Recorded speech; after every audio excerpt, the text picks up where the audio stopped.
Hello friends and welcome to the channel. आज लेके आई हूँ एक नेविगेशन बार, सिंपल सा नेविगेशन बार यहाँ मैंने डिज़ाइन किया है जिसके ऊपर मैं होवर इफेक्ट दिखाना चाहती थी दरअसल। तो यहाँ पे मैंने थोड़ा सा गोलाई वाला होवर इफेक्ट बनाया है। साथ में ही मैंने यहाँ पे ये समझाने की कोशिश की है कि कंटेनर क्लास कैसे बनाते हैं ताकि डिज़ाइन हमेशा सेंटर में आए। ठीक है, तो पक्का ये वीडियो आपके लिए बहुत ही फ़ायदेमंद साबित होने वाली है। वीडियो अगर पसंद आए तो लाइक करके जाइएगा। चलिए फटाफट से शुरू करते हैं। बिल्कुल बेसिक से स्टार्ट करूँगी, एक एक लाइन समझाने की कोशिश करूँगी। तो स्टार्ट करते हैं। सबसे पहले यहाँ पे डॉक टाइप डिक्लेरेशन के साथ। डॉक टाइप डिक्लेरेशन ही आपके ब्राउज़र को बताएगी कि जो लैंग्वेज लिखी गई है उसमें जो कीवर्ड्स या जो भी टैग्स इस्तेमाल किए गए हैं वो क्या कह रही हैं, किस लैंग्वेज के हैं।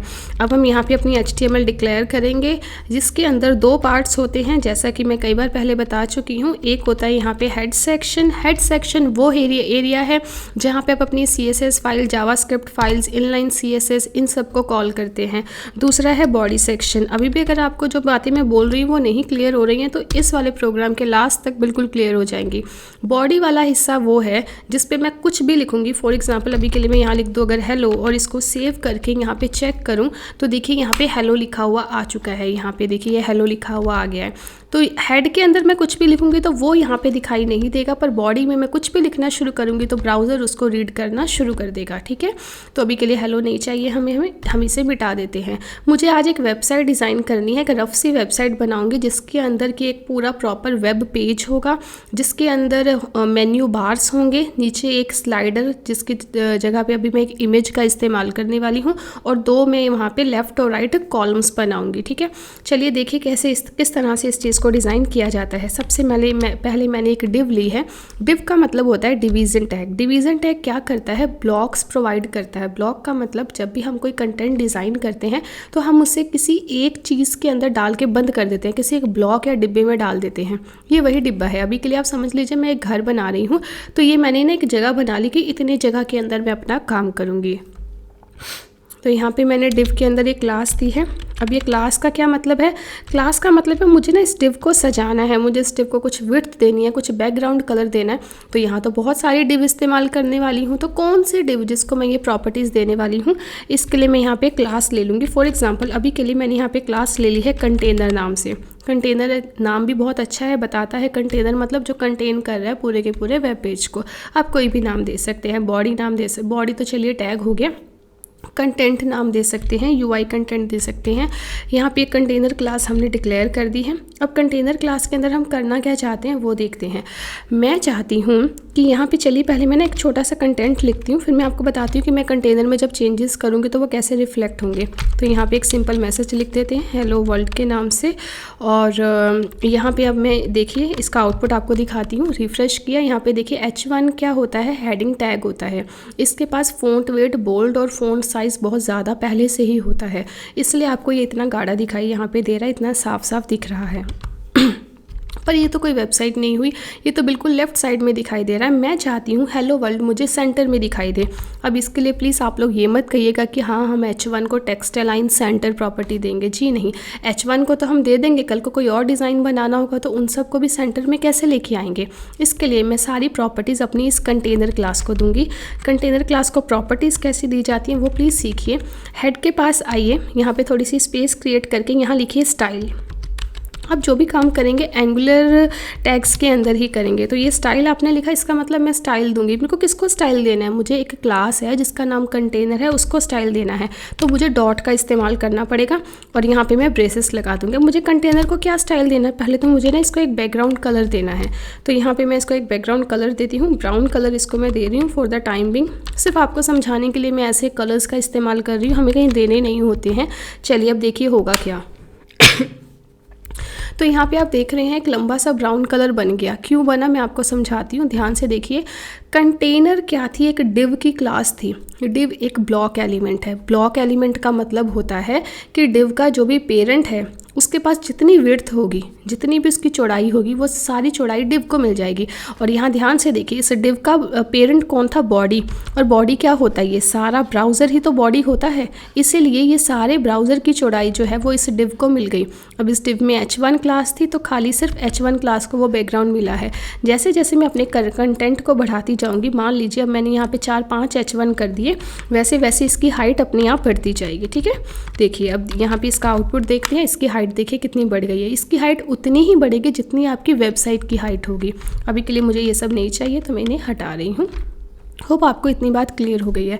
चलिए, मुझे ना ऐसी वेबसाइट नहीं बनानी है, क्या यानी कि मुझे ऐसे 100% के ऊपर यानी कि पूरे के पूरे ब्राउज़र को घेर के कोई वेबसाइट नहीं बनानी। मुझे एक छोटा सा डिब्बा चाहिए यहाँ बीच में, वही मेरे वेबसाइट का कंटेंट एरिया होगा, वर्किंग एरिया होगा।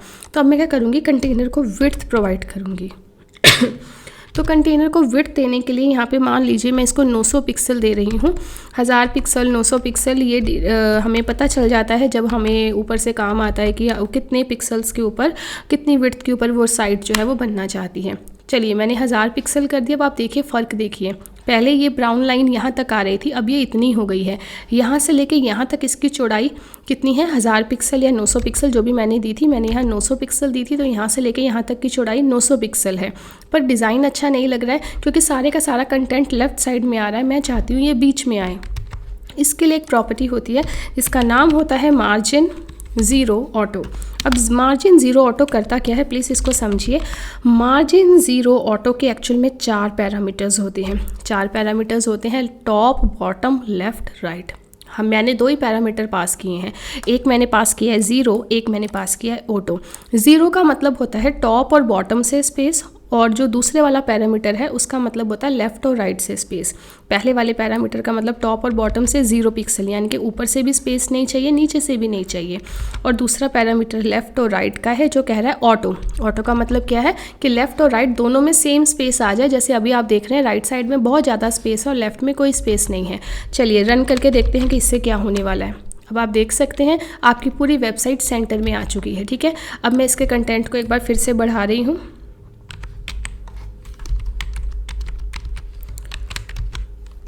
देखिए, इस तरह से हमें वेबसाइट चाहिए, पर्टिकुलर विड्थ के ऊपर चाहिए होती है। मुझे 900 पिक्सल थोड़ी कम लग रही है विड्थ इसकी, तो मैंने 1000 पिक्सल कर दी है। ठीक है, वो सिर्फ डिज़ाइन को अच्छा बनाने के लिए की है। अब मैं क्या चाहती हूँ, मुझे ये H1 वगैरह तो कुछ चाहिए भी नहीं था, मुझे यहाँ पे ना नेविगेशन चाहिए थी। ठीक है, तो नेविगेशन चाहिए थी, तो इसके लिए मैं यहाँ पे क्या करती हूँ, इस डिव के अंदर नेविगेशन क्लास बनाती हूँ। कैसे बनानी है, हम दोबारा से एक नया डिव लेंगे जिसके अंदर की मैं कॉल करूँगी नेविगेशन क्लास को और उसको कुछ प्रॉपर्टीज़ दूँगी। तो मैंने यहाँ पे क्लास कॉल कर दी नेविगेशन। नैव नाम से मैंने एक क्लास बनाई।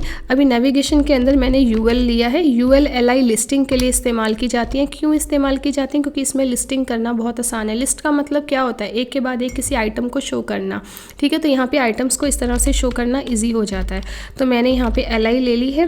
अब एलआई पे क्लिक करेंगे नया पेज खुलेगा। तो मैं आपको बताऊँ, एलआई पे क्लिक करके नया पेज नहीं खुलता है। इसके लिए मुझे यहाँ पे लेना पड़ेगा एंकर टैग, जिसके अंदर मैंने href लिखा है, जिसका मतलब होता है हाइपरटेक्स्ट रेफरेंस, यानी कि जब एलआई के उस शब्द के ऊपर क्लिक हो तो कौन सा नया पेज खुले। अभी के लिए कोई नया पेज मेरे पास नहीं था, तो मैंने हैश लगा दिया, जिसका मतलब है कि उसी पेज के ऊपर कंट्रोल रहेगा। और यहाँ पे मैं लिख देती हूँ अबाउट अस। ठीक है, ऐसे कोई भी पेज मैंने यहाँ पे डिज़ाइन कर दिया। पहले इतने का आउटपुट देखते हैं, फिर मैं आपको बताऊंगी कि चल क्या रहा है। देखिए, बहुत ही छोटा हो गया। आई डोंट नो आपको अगर एक विजिबल है कि नहीं, थोड़ा सा इसको जूम करती हूँ। तो यहाँ पे देखिए इस तरह से वो अबाउट अस नाम का सिर्फ एक मेन्यू हमारे पास यहाँ पे डिक्लेयर हो गया है। चलिए, मैं आपको इसके जैसे ही हम बाकी मेन्यूज़ को भी यहाँ पे क्रिएट कर लेते हैं। Ctrl+C करेंगे, एंटर प्रेस करेंगे और जितने चाहिए उतनी बार इसको प्रेस कर लेंगे। अबाउट अस आ गया है। ऐसे ही हम यहाँ पे कॉन्टैक्ट अस बना लेते हैं। ठीक है, अब कॉन्टैक्ट अस आपका बन चुका है। ऐसे ही आप जो भी नाम देना चाहें आप यहाँ पे दे सकते हैं। अब इसका आउटपुट चेक करते हैं। अब इसका आउटपुट कुछ इस तरह से है। देखने में अच्छा नहीं लग रहा है क्योंकि नेविगेशन जो होती है एक के बाद एक आती है, ना कि एक के नीचे एक। अभी के लिए ऐसा नहीं होता, नॉर्मली ऐसा नहीं है। वेबसाइट की डिमांड होती है, डिज़ाइन होता है, उस हिसाब से कई बार एक के नीचे एक लिस्टिंग भी होती है। पर मुझे क्या करनी थी, एक के बाद एक करनी थी।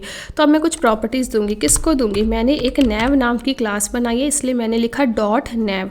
डॉट नैव के अंदर एक यूएल को कॉल किया था और स्पेस दे के उसके अंदर मैंने एक एलआई को कॉल किया था। ठीक है, तो जो मैंने लिखा है वही चीज़ मैं यहाँ पे बताऊँगी। डबल ब्रेसेस के अंदर हम यहाँ पे इसको प्रॉपर्टीज़ प्रोवाइड करेंगे।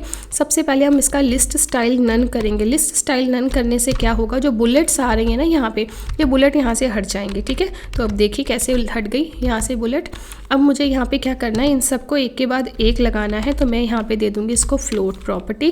फ्लोट को क्या करना पड़ेगा, लेफ्ट करना पड़ेगा, क्योंकि मुझे क्या करना है, पहले अबाउट अस लिखा आ रहा है, फिर कॉन्टैक्ट अस नीचे लिखा आ रहा है, मुझे कॉन्टैक्ट अस अबाउट अस के बगल में चाहिए, तो मैं यहाँ पे फ्लोट लेफ्ट कर दूँगी। चलिए आउटपुट देखिए, आउटपुट तो सही हो गया, अबाउट अस के बाद कॉन्टैक्ट अस तो आ गया, पर जो मैंने विड्थ दे रखी थी कंटेनर क्लास को, कलर ब्राउन दे रखा था, वो सब गायब हो गया। अब मैं आपको बताऊँ, इसी को हम डिज़ाइन डिस्टर्बेंस कहते हैं HTML के अंदर। ये सारी डिस्टर्बेंस एक ही एलिमेंट ने करी थी, एक ही प्रॉपर्टी थी जिसका नाम था फ्लोट लेफ्ट। जब कभी हम फ्लोट का इस्तेमाल करते हैं तो अक्सर ये प्रॉब्लम आती है, इसलिए हमेशा कहा जाता है कि जब भी कभी आप फ्लोट यूज़ करें उसके साथ आप क्लियर फिक्स क्लास को ज़रूर यूज़ करें।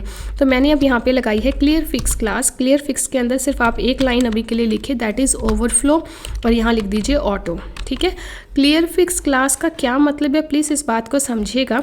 देखिए यहाँ पे अबाउट अस को बोला कि लेफ़्ट में, अबाउट अस को बोला तुम लेफ़्ट में चले जाओ, ऐसे ही दूसरी एल थी कॉन्टैक्ट अस, उसको भी बोला लेफ़्ट में चले जाओ, तो सब लेफ़्ट में आ गई, जिसकी वजह से इन्होंने डिज़ाइन डिस्टर्ब कर दिया।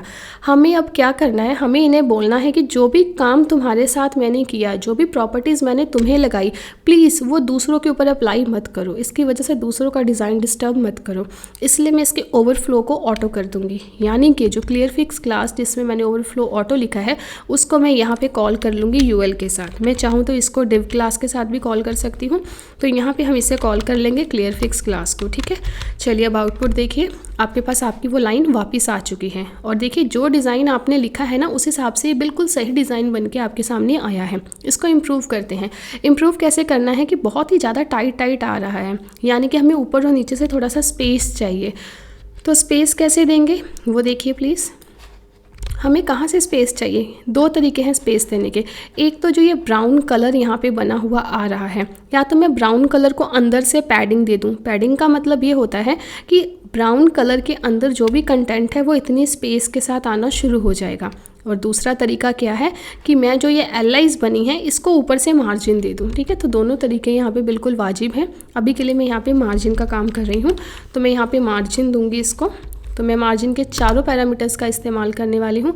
तो सबसे पहले तो मैं 10 पिक्सल दूँगी। 10 पिक्सल काफ़ी कम रह जाता है, तो हम 20 पिक्सल टॉप से, 20 पिक्सल बॉटम से देंगे, और लेफ़्ट और राइट से मैं दूँगी 10 पिक्सल। ठीक है, अभी आपको ये बात क्लियर हो जाएगी कि मैं क्या कह रही थी। देखिए इस तरह से ये थोड़ा सा डिब्बा बड़ा हो गया है। ये डिब्बा तो बड़ा हुआ है, पर प्लीज़ इस कोड को समझिएगा। कोड को समझने के लिए मैं LI को एक बैकग्राउंड कलर देती हूँ और आपको बताती हूँ कि यहाँ पे चल क्या रहा है। तो यहाँ पे फटाफट से एक कलर इसको देते हैं। मैंने इसको ब्लैक कलर दे दिया है। देखिए ये हो रहा है, दरअसल हो क्या रहा है, मैंने क्या किया, प्लीज़ कोड में एक बार फिर से आइए। मैंने LI को बोला कि आपका ऊपर और नीचे से 20-20 पिक्सल का स्पेस छोड़िए, और लेफ़्ट और राइट से 10-10 पिक्सल का स्पेस छोड़िए। मार्जिन के दो पैरामीटर्स हैं ना, जो पहला पैरामीटर होता है वो टॉप और बॉटम के लिए होता है, और जो दूसरा पैरामीटर होता है वो लेफ़्ट और राइट के लिए होता है। ठीक है, तो यहाँ पे इसका आउटपुट क्या हुआ, इसने टॉप और बॉटम से तो 20-20 पिक्सल छोड़ा, लेफ़्ट और राइट से इसने 10-10 पिक्सल छोड़ के कंटेंट को लेफ़्ट साइड में कर दिया।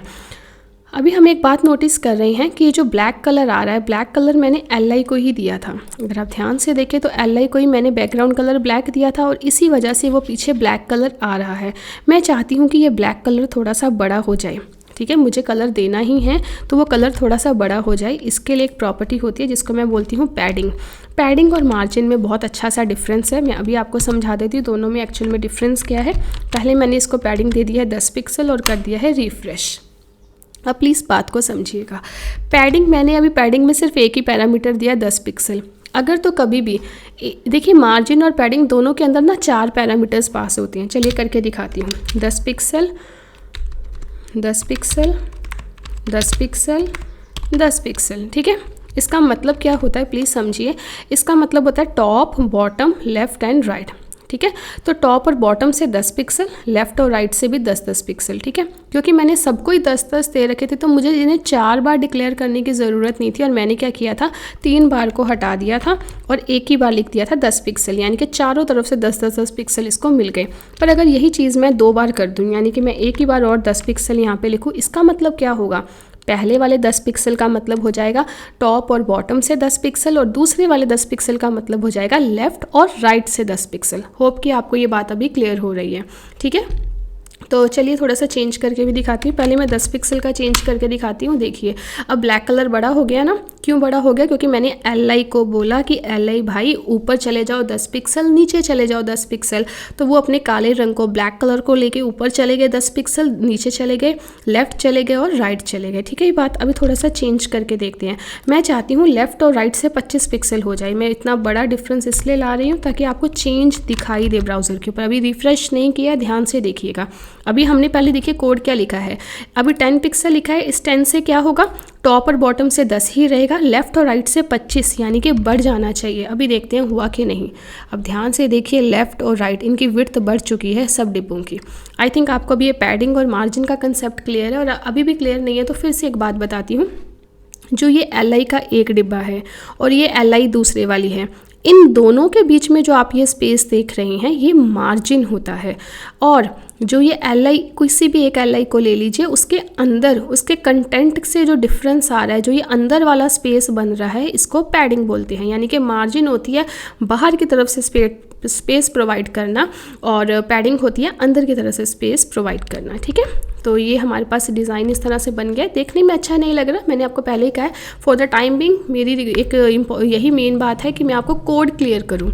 अभी हम चाहते हैं कि जो अंदर ये अबाउट अस, कॉन्टैक्ट अस लिखा हुआ है ना, एक तो इनका कलर हमें पसंद नहीं है, ब्लू कलर से ये हो जाए वाइट कलर में, और इनके नीचे अंडरलाइन आ रही है वो भी रिमूव हो जाए। चलिए कैसे करेंगे मैं आपको बता दूं। जो अंडरलाइन आ रही है और जो उसमें जो ब्लू कलर आ रहा है, ये सारी प्रॉपर्टीज़ LI की नहीं, एंकर टैग की हैं। कभी अगर आप डिफ़ॉल्ट एंकर टैग का इस्तेमाल करो तो उसको ये प्रॉपर्टीज़ मिली हुई होती हैं।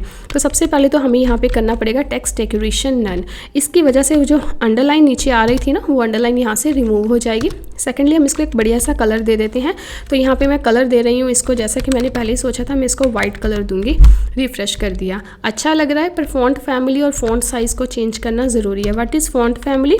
जो भी स्क्रिप्ट आप लिख रहे हैं, जिस लैंग्वेज में आप लिख रहे हैं, उसे हम फॉन्ट फैमिली कहते हैं। तो मेरी पसंदीदा अभी के लिए एरियल है, एक स्टैंडर्ड फॉन्ट फैमिली मानी जाती है। और फॉन्ट साइज़ में यहाँ पे इसका करूँगी 16 पिक्सल। आप अपनी रिक्वायरमेंट के अकॉर्डिंग कर सकते हैं। वैसे हम अपनी मर्ज़ी से नहीं करते हैं, जो हमारे क्लाइंट की रिक्वायरमेंट होती है उस हिसाब से हम करते हैं। देखिए चेंजेस आपके पास होके आ गए हैं। अच्छा लग रहा है, बढ़िया लग रहा है। थोड़ा सा और खुला होता तो ज़्यादा अच्छा लगता। ठीक है, तो इसके मार्जिन को बढ़ा देते हैं।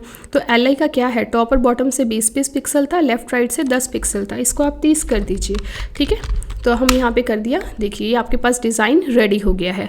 अब मैं चाहती हूँ कि थोड़े से ना ये एकदम बिल्कुल डिब्बे डिब्बे रेक्टेंगल से बन के आ रहे हैं, हल्के से गोलाई में आ जाए। इस प्रॉपर्टी को कहते हैं बॉर्डर रेडियस। तो मैं LI को दूंगी बॉर्डर रेडियस। हो सकता है भी आप लोगों को डाउट आ रहा हो कि आप कभी LI को प्रॉपर्टी देते हैं, कभी आप एंकर को प्रॉपर्टी देते हैं, हमें कैसे पता चलेगा किसको प्रॉपर्टी देनी है? चलिए बताते हैं कैसे पता चलता है। जिसको आपने बैकग्राउंड कलर दिया, जिसके पास ये ब्लैक कलर है, जो हाइट प्रोवाइड कर रहा है कंटेंट, उसी को बॉर्डर रेडियस देते हैं। इसलिए ज़रूरी नहीं है कि हर बार LI को ही देना है। अगर आपके ने एंकर को ये सारी प्रॉपर्टीज़ दे रखी थी कि उसको मार्जिन दे रखा था, उसको पैडिंग दे रखी थी, तो आप एंकर का ही बॉर्डर रेडियस देंगे। पर मैंने ये सारी प्रॉपर्टीज़, ये ब्लैक कलर LI को दे रखे थे, इसलिए मैं यहाँ पर बॉर्डर रेडियस 5 पिक्सल दे रही हूँ। अब देखिए इससे होगा क्या, हल्की सी गोलाई आ चुकी है। अगर आप हल्का सा देखें तो ये सब थोड़े थोड़े गोल हो चुके हैं। ऐसे ही कल को अगर आप बॉर्डर रेडियस के साथ खेलते हैं और 5 पिक्सल की जगह यहाँ पे 10, 15, 20 कर देते हैं तो वो उतना ही ज़्यादा गोल हो जाएगा। ठीक है, आई होप कि आपको ये बात अभी क्लियर हो रही है। चलिए अभी कुछ चमक धमक वाला काम करते हैं, जिसके अंदर थोड़ा सा मैजिक लेके आते हैं। मैं कैसा मैजिक चाहती हूँ? मैं चाहती हूँ जब भी यूज़र इसके ऊपर माउस को लेके आए ना, जैसे ये माउस इसके ऊपर आता है तो ये जो ब्लैक कलर है ना, इसका कलर चेंज हो जाए। कौन सा कलर करना है वो देखते हैं अभी, कौन सा कलर इसके ऊपर बेस्ट लगेगा। तो यहाँ मैंने ले लिया है LI को और यहाँ पे पेस्ट कर दिया। अब मैं LI को देने वाली हूँ होवर। ये जो माउस को घुमाते हैं ना, मैं आपको समझाने के लिए भी, जो ये माउस बार बार घुमा रही है, इसको कहते हैं होवर करना। तो मुझे होवर को चेंज करना है। तो होवर एक अफेक्ट है, जितने भी अफेक्ट्स होते हैं वो कॉलन के साथ यूज़ किए जाते हैं। तो LI कॉलन होवर का मतलब क्या होगा कि LI के ऊपर जब भी होवर आएगा, जब भी माउस आएगा, तो क्या चाहते हैं हम चाहते हैं कि जो उसका बैकग्राउंड कलर है वो चेंज हो जाए। तो मुझे कैसा बैकग्राउंड कलर चाहिए? फॉर द टाइमिंग मान लीजिए मैंने बोल दिया मुझे एक्वा कलर चाहिए। चलिए करके देखते हैं कि एक्वा कलर आता है कि नहीं। देखिए आप देख रही हैं इनके ऊपर एक्वा कलर आ रहा है, पर एक प्रॉब्लम है, जब एक्वा कलर आता है तो भी कंटेंट का कलर तो वाइट है, तो वो साफ साफ दिखाई नहीं देता। तो मैं चाहती हूँ कि जब भी मैं होवर करूँ तो जो अब वाइट कलर है वो ब्लैक कलर बन जाए। अब मैंने वाइट कलर किसको दिया था, वो मैंने एंकर टैग को दे रखा था, है ना। टेक्स्ट का वाइट कलर मैंने एंकर टैग को दिया था, तो अब मुझे होवर किसके ऊपर करना पड़ेगा, एंकर के ऊपर। ध्यान से देखिएगा, यहाँ एक ट्विस्ट आने वाला है। तो अब मैं कहूँगी कि जब एंकर के ऊपर कोई होवर करे तो जो कलर जो पहले वाइट था अब वो कलर हो जाना चाहिए हमारे पास, अब वो कलर हमारे पास हो जाना चाहिए ब्लैक, ठीक है। इंडेंटेशन बहुत ज़रूरी है। इंडेंटेशन का मतलब होता है आपका कोड एक पर्टिकुलर लाइन के अंदर चलना चाहिए, ठीक है। तो मुझे यहाँ पे कलर देना था उसको ब्लैक, जो मैंने यहाँ पे दे दिया है। चलिए चेंजेस को चेक करते हैं। अब देखिए जैसे ही मैं यहाँ पे आई, देखिए वो कलर क्या हो गया, यहाँ पे ब्लैक हो गया, पर एक एरर है, ध्यान से देखिएगा। अब मैं धीरे धीरे माउस लेके उसके पास जा रही हूँ। जब मैं यहाँ गई हूँ ना, जब मैं ब्लैक कलर के ऊपर गई हूँ तब तो ब्लू कलर मतलब चेंज होके एक्वा कलर आ गया, पर तब अबाउट अस चेंज नहीं हुआ। पर जब मैंने अबाउट अस पे माउस लेके आई तब अबाउट अस का कलर चेंज हुआ। दोबारा से सुनिए, जैसे ही मैं माउस लेके गई हूँ ब्लैक कलर के डिब्बे के अंदर, तो ब्लैक कलर तो ब्लू कलर में बदल गया, क्योंकि मैंने बोला हुआ था LI को कि तुम अपना कलर चेंज करना होवर के ऊपर। पर इस जो अबाउट अस यहाँ पे लिखा है उसने अपना कलर अभी चेंज नहीं किया है। जब मैं उसके ऊपर माउस लेके जा रही हूँ वो तब अपना कलर चेंज कर रहा है। ये तो गड़बड़ वाली बात है। मैं तो चाहती हूँ कोई थोड़ा सा भी यहाँ जाए तो ही कॉन्टैक्टस का कलर चेंज हो जाना चाहिए। तो अब देखिए मुझे क्या करना होगा, मुझे यहाँ पे इस कोड को सही करके लिखना होगा।